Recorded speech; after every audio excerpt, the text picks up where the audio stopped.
네. 한서구 친구들, 안녕하세요. 이번 시간에 우리 현대소설을 하나 배워보도록 할 건데요. 제목은 역사입니다. 역사. 어떤 생각이 드세요? 많은 친구들이 역사하면 히스토리를 먼저 생각을 하는데요. 여기서 역사는 한자를 보시면 알겠지만 힘이 굉장히 센 사람을 의미하는 말입니다. 자, 아무래도 오늘의 주인공이 굉장히 힘이 센 사람일 것 같죠? 무슨 내용일지 우리 상상을 해보면서 이번 시간을 시작해 보도록 하겠습니다.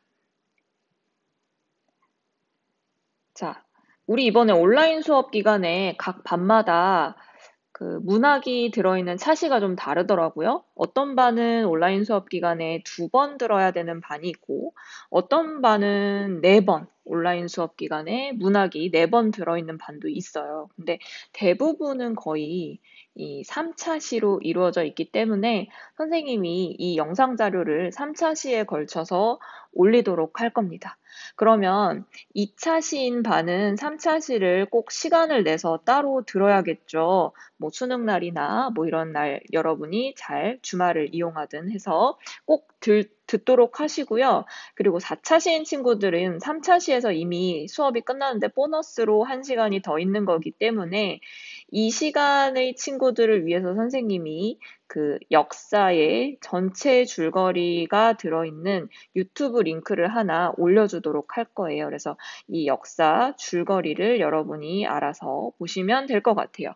근데 혹시 2차 시나 3차 시 든 친구들 중에서도 이 영상이 보고 싶은 친구가 있을 것 같아가지고 링크를 알려줄게요. 그게 바로 이 유튜브 레몬이라는 그 문학 전체 줄거리를 설명해주는 그런 유튜브가 있거든요. 그 유튜브에 이 주소를 치고 들어가서 보셔도 됩니다. 자, 오늘 배울 작품에 대해서 선생님이 설명을 해주도록 할게요. 일단, 역사라는 소설에서 중요한 게 몇 가지가 있는데요.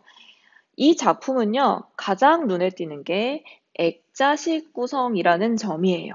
여러분, 액자식 구성은 어떻게 구성이 되어 있는 걸 액자식 구성이라고 하나요? 그렇죠. 외화가 있고 또 그 안에 내화가 있어서 마치 액자 속 사진과 액자 프레임 같은 그런 모습을 띠는 구조를 액자식 구조 혹은 액자식 구성이라고 하죠. 그래서 이 소설도 액자식 구성을 띠고 있고요. 배경은 1960년대입니다. 이 당시 산업화가 시작이 되면서 굉장히 많은 사람들이 이런 빠른 그 경제 성장과 발달에 혼란스러워하던 시기였어요. 그래서 이 당시에 사람들이 어떻게 현실에 대응하면서 자신의 존재 양상, 자신의 그런 실존적인 의미 이런 것들을 형성해 나가는지를 보여주는 소설입니다. 내용 어려울 것 같죠? 근데 내용 사실 보면은 그렇게 어렵지는 않아요. 그리고 또 하나 중요한 게 있는데요. 이 소설에서는 공간이 2군데가 등장을 하는데 이 2가지 공간이 굉장히 대비적인 의미를 가지고 있어요. 바로 양옥집과 창신동입니다. 이 2개의 공간이 대비되고 있다는 점도 꼭 기억하고 들어가면 좋을 것 같아요. 양옥집은 현대 자본주의를 상징하는 공간이라서요. 굉장히 규칙적이고 또 효율성에 의해서 움직이는 그런 공간입니다. 반대로 또 창신동은 어떤 공간이냐? 가난한 사람들이 살고 있는 공간이에요. 그래서 초라하고 무질서하긴 합니다. 하지만 그 안에 생동감과 생명력이 있는 그런 공간으로 그려지고 있죠. 자, 이해가 안 갈까 봐 선생님이 이렇게 그림으로 준비를 해봤어요. 이 소설이 액자식 소설이라고 했죠. 액자식 구성을 가지고 있습니다. 그래서 액자 밖에 공원이 배경인데요. 이 공원에서 어떤 젊은이가 나에게 이야기를 들려줘요. 근데 그 이야기의 내용이 뭐냐면 여기서 등장하는 나는 바로 이 액자 밖의 젊은이거든요.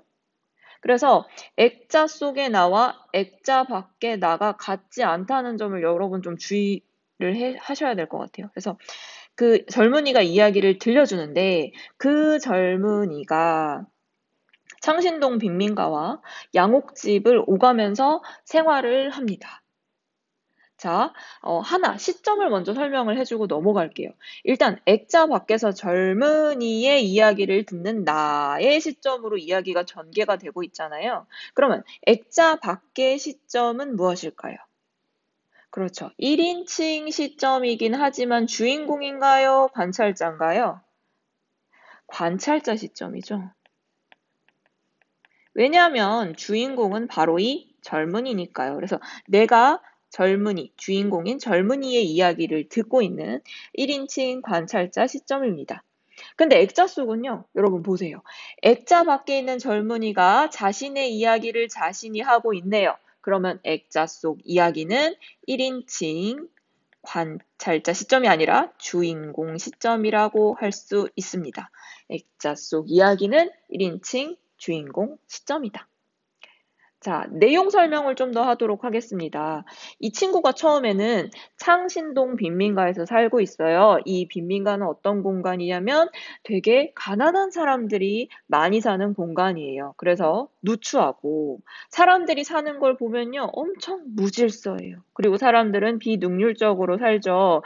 여러분, 이런 공간 속에서 산다고 생각을 해보세요. 내 주변 사람들이 다 되게 가난하고 누추하고 질서 없이 살고 있는 공간 속에서 내가 함께 살고 있다면 나 역시도 그런 기분에 젖어들게 돼요. 그래서 엄청 절망적이고 나도 이렇게 바닷속으로 가라앉는 것 같은 그런 느낌을 받게 되죠. 그래서 주인공도 이 공간이 너무 싫어. 그래서 빨리 벗어나고 싶다고 느끼게 돼요. 처음에는. 그래서 양옥집으로 가게 됩니다. 이 양옥집은 어떤 공간이냐면 사람들이 깨끗하고 어느 정도 경제적인 여건도 갖추고 있기 때문에 부유해요. 그래서 사람들이 굉장히 질서 있게 살고 있고요. 효율적으로 살고 있어요. 여기까지만 보면 창신동보다 양옥집이 훨씬 더 훌륭한 공간인 것처럼 보이지만 문제는 여기에 있어요. 이 양옥집 사람들은요, 너무너무 지나치게 규격화된 삶을 살고 있다는 거예요. 그러니까 예를 들어서 일어나야 되는 시간, 밥 먹어야 되는 시간, 집에 들어와야 되는 시간, 심지어 물 마시는 시간까지 다 정해져 있어요. 그러면 이러한 통제 속에서 살다 보면 사람들이 자신의 자유를 다 박탈당한 것 같은 느낌을 받지 않겠어요? 그래서 이 주인공은 굉장히 이 공간이 엄청 비인간적이다. 엄청 인간 소외가 일어나는 공간이다라고 느끼게 돼요. 그래서 상대적으로 이 창신동 빈민가의 삶이 사람들이 무질서하기는 하지만 자신의 자유의지가 활성화될 수 있는 공간이고 또 인간적이고 생동감 있고 이런 원초적인 건강성이 있는 공간이기 때문에 굉장히 따뜻하고 인간적인 삶이라고 느끼게 되죠. 근데 여러분 생각해 보세요. 지금 빈민가에 있을 때 빈민가가 너무 싫어서 창신동을 떠나온 사람이 양옥집에 왔을 때 또 이번에는 양옥집이 싫다는 느낌을 받게 돼요. 그래서 이 사람은 굉장히 혼란스러운 마음을 느끼게 되겠죠. 그래서 이러한 혼란스러움이 드러나는 문장이 있는데 나란 놈은 아마 알 수 없는 놈인가 보다라고 독백하는 부분이 있어요. 그 부분을 통해서 우리 주인공이 아주 아이러니한 인식, 혼란스러운 마음을 느끼고 있다라는 것을 알 수 있죠. 본문 들어가기 전에요, 우리 주제 특징을 먼저 정리하고 넘어가도록 하겠습니다. 일단 주제는요, 현대인의 기계적이고 일상적인 삶에 대한 의문과 비판입니다. 자, 기계적이고 일상적인 삶이라는 건 어디에서의 삶을 말하는 걸까요? 창신동일까요? 양옥집일까요? 그렇죠. 양옥집이에요. 그래서 이 소설은 양옥집에서의 삶을 부정적으로 보고 있다는 걸 알 수 있습니다. 그리고 특징 정리하도록 하겠습니다. 첫 번째, 액자식 구성이다. 그래서 액자 속의 서술자가 액자 밖의 서술자에게 이야기를 전달하는 그런 구조를 가지고 있다라고 얘기를 했었죠. 두 번째, 대비되는 두 공간을 제시했다라는 거는 아까 말한 것처럼 창신동과 양옥집을 말하는 거예요. 그래서 현대인들의 규격화된 삶, 이런 것을 비판하는 시각이 드러난다. 세 번째는 외양과 행동에 대한 구체적인 묘사를 해서요, 인물의 비범한 능력을 부각한대요. 선생님이 이 설명은 안 했죠. 바로 이 인물의 비범한 능력을 부각한다. 이게 누구냐면 선생님이 이 글의 제목인 역사에 대해서는 아직 설명을 안 했는데 창신동과 양옥집을 왔다 갔다 하는 그 친구는 그 역사를 관찰하는 사람이에요. 이 이야기 속에 서씨라는 인물이 등장을 하는데 이 서씨를 젊은이가 보면서 많은 생각을 하거든요. 그래서 사실 이 젊은이는 서술자고요. 이 작품 전체의 주인공이라고 할 수 있는 사람은 오히려 서씨에 가까워요.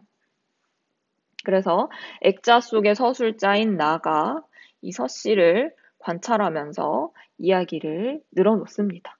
그래서 이 서씨에 대해서 설명하는 부분이 굉장히 많이 나올 거예요. 외양과 행동에 대한 묘사가 많이 나온다는 점도 참고를 해두시면 되겠습니다. 우리 이거를요, 프린트 구석에다가 여러분이 알아서 필기를 좀 해놓으세요. 여러분이 집에서 지금 인터넷으로 듣고 있잖아요. 그래서 중간중간 이렇게 일시 정지를 누르면서 정리를 한번 하고 그 다음 부분으로 넘어가도록 하겠습니다.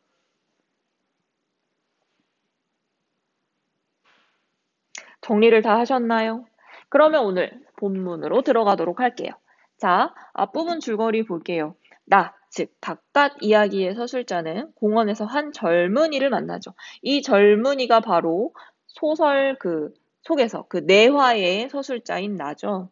이 나는 여기에 나랑 다른 사람이에요, 여러분. 여기는 바깥 이야기 서술자고 여기 나는 그 내부 이야기 서술자죠. 내부 이야기의 나. 자, 이 젊은이는 서울에 유학 와서 희곡 작가가 되고자 하는 대학생입니다. 힘든 삶을 살아가는 사람들, 즉 가난한 사람들과 함께 창신동 빈민가에서 거주하고 있었는데요. 그러다가 보니까 깨끗한 집에 가고 싶다, 부지런한 사람들이 사는 집에 가고 싶다, 뭐 이런 생각을 했겠죠. 그래서 깨끗하고 아늑한 양옥집으로 하숙을 옮기게 됩니다. 자, 이 두 공간, 즉 창신동과 양옥집이 대조되는 공간이라는 얘기를 지금 계속 하고 있었어요. 이 집은요, 규칙적인 생활의 가풍을 중요하게 여기는 곳으로 주인 할아버지의 엄격한 통제에 따라 일정 시간에 맞춰서 식사를 하고, 너무 심하지 않아요? 밥 먹는 시간도 정해져 있고요. 피아노 연주 시간도 정해져 있고요. 산책 시간 정해져 있고요. 심지어 재봉 틀 시간도 정해져 있어요. 너무 답답할 것 같지 않아요? 그래서 이런 규칙과 안정을 중시하는 양옥집에서 생활하면서 나는 창신동의 생활을 그리워하게 되는 거죠. 자, 본문 들어가겠습니다. 내가 단골집처럼 드나든 곳은 함흥집이라는 함경도에서 왔다는 노파가 경영하는 술집이었다. 긴 의자의 한쪽 끝에 자리를 잡고 주모가 따라주는 술잔을 받아 마시며 나는 술보다는 그 술집의 분위기에 마음을 빼앗기고 있었다. 사람을 사귀려는 생각은 아예 없었으므로 나는 항상 혼자 그렇게 앉아 있었다. 자, 여러분 여기 밑줄 그으셔야 돼요. 사람을 사귀려는 생각은 아예 없어서 나는 혼자 앉아 있었다. 여기서 나의 성격이 드러나거든요. 나는 되게 적극적이고 사람들 만나는 걸 좋아하는 사람이 아니에요. 그래서 혼자 있는 것을 좋아하는 성격이구나를 일단 정리를 해놓으세요.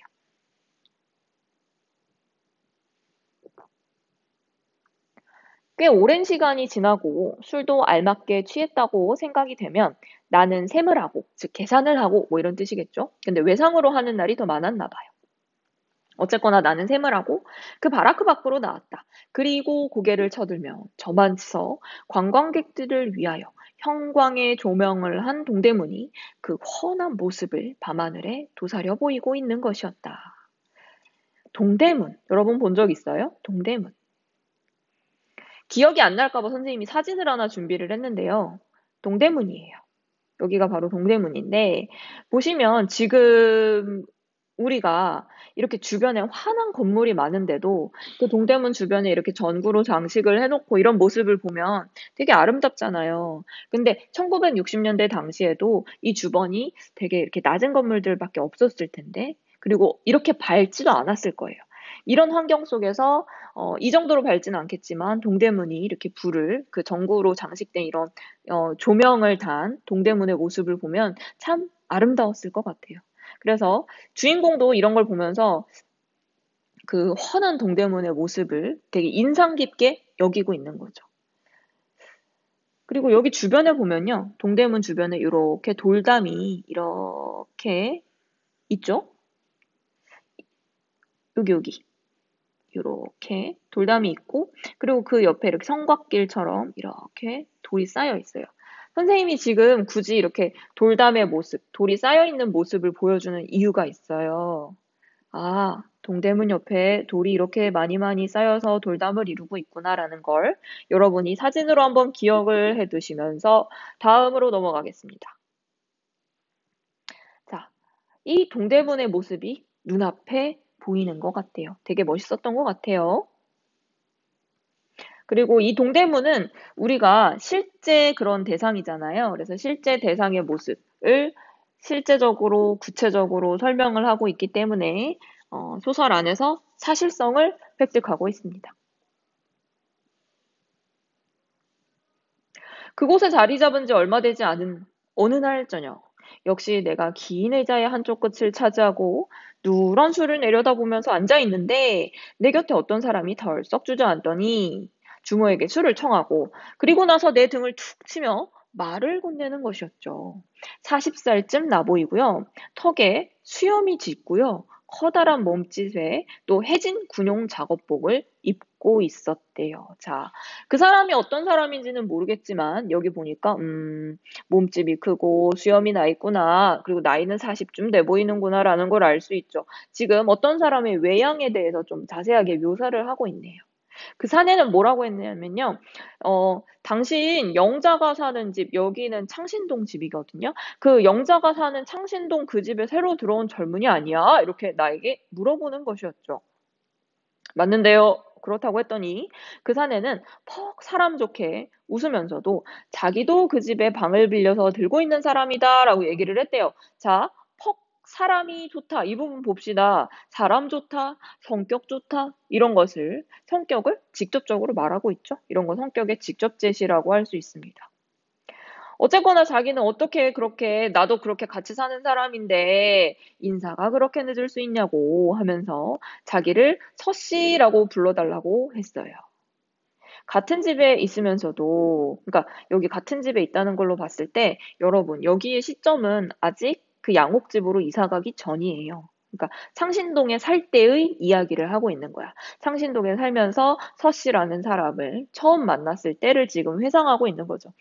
그 서씨가 아침 일찍 나가고 저녁에는 내가 늦게 들어가는 셈이었기 때문에 그때까지 나는 서씨라는 사람이 그 집에 살고 있다는 걸 몰랐어요.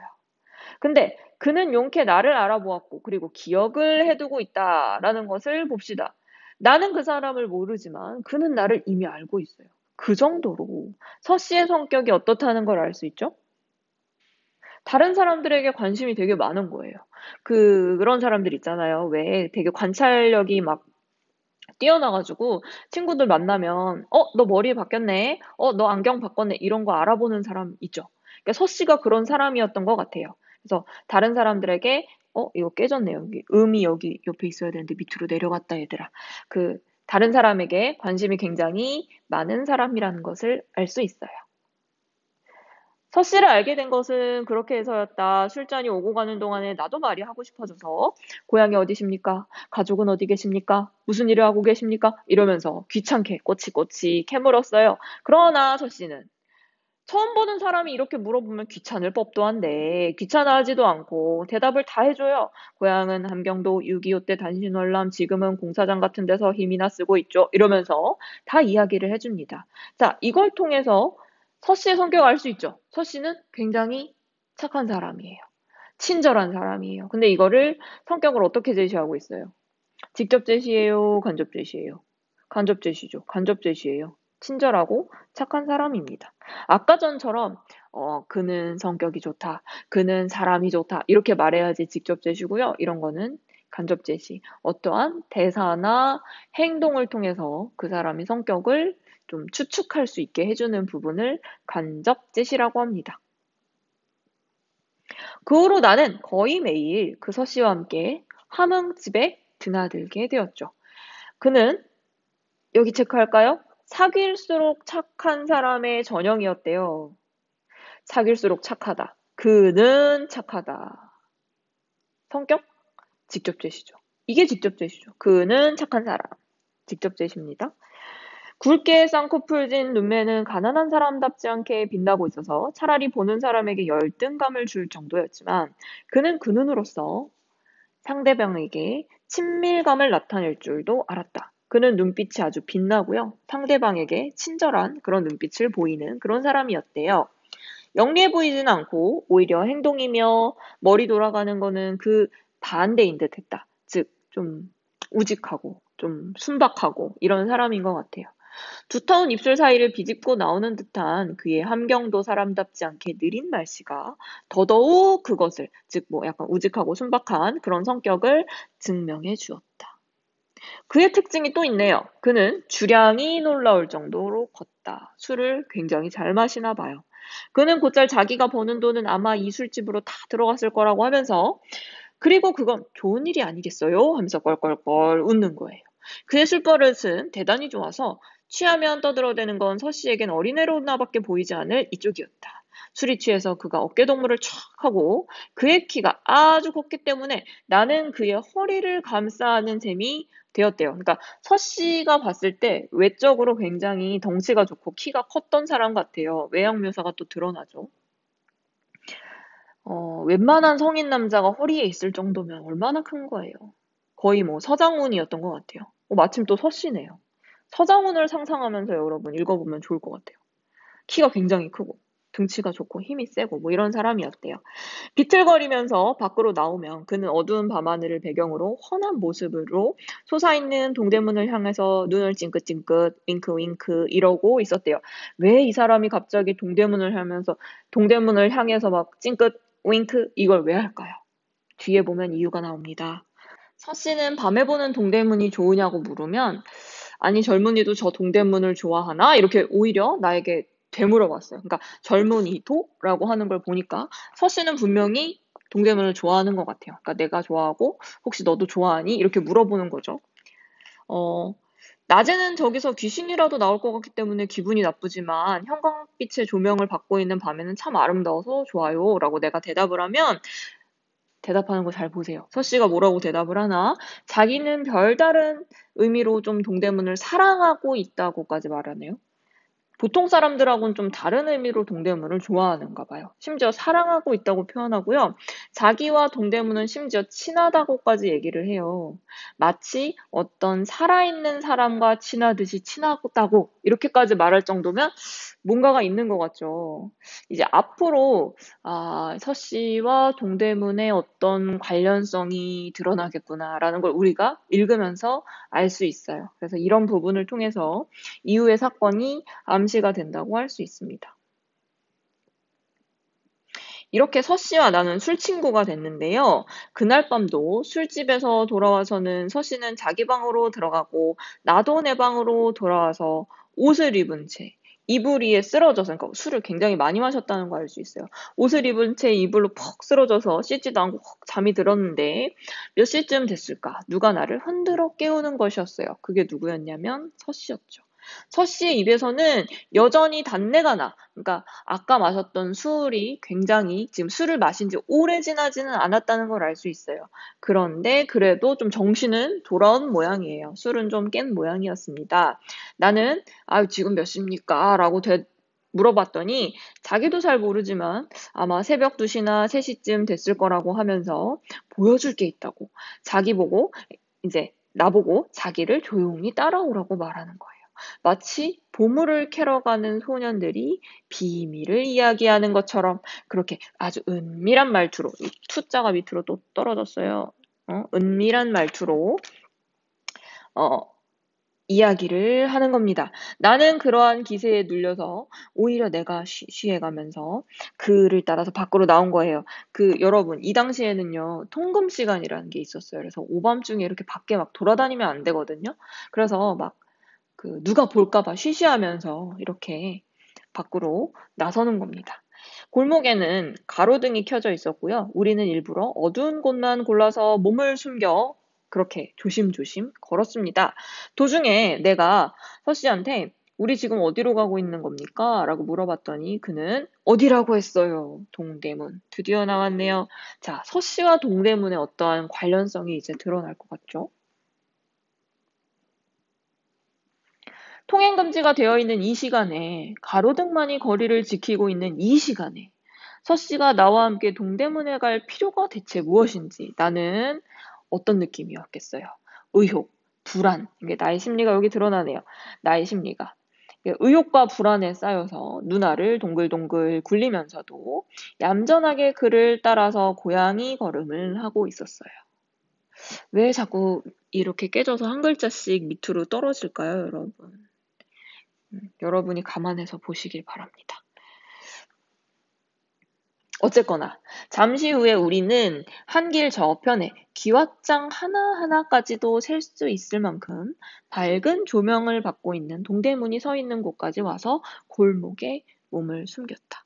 그리고 서 씨는 사방을 두리번거리면서 살펴보고 나서 우리 외에는 아무도 없다는 걸 알아내자 나에게 이 골목에 가만히 숨어서 자기가 지금부터 하는 일을 구경해달라고 했다. 무슨 일을 할 거길래 이보시오, 이제부터 내가 하는 일을 구경해 주시오 라고 했을까요? 궁금하죠. 계속 보겠습니다. 나는 숨을 죽이고 침을 꿀꺽 삼키면서 그러겠다, 그러마 하고 고갯짓으로 대답을 했어요. 지금 나는 숨을 죽이고 침을 꿀꺽 할 정도로 긴장한 상태라는 걸 알 수 있어요. 근데 그는 어떻게 하나 보세요. 서 씨는 희쭉 한번 웃고, 즉 지금 두 사람의 심리가 반대되고 있다는 게 보이죠. 나는 긴장하고 좀 불안한 상태고 서 씨는 여유로워요. 그는 희쭉 한번 웃고 나서 재빠르게 이제까지 내가 알고 있던 사람이 아닌 전혀 다른 사람처럼 날쌘 몸짓으로 한 길을 가로질러 가서 동대문 성벽 밑에 그늘에 일단 몸을 숨기고 좌우를 살펴보고 있었대요. 여러분, 이제부터 서 씨가 뭘 할까요? 너무 궁금하지 않나요?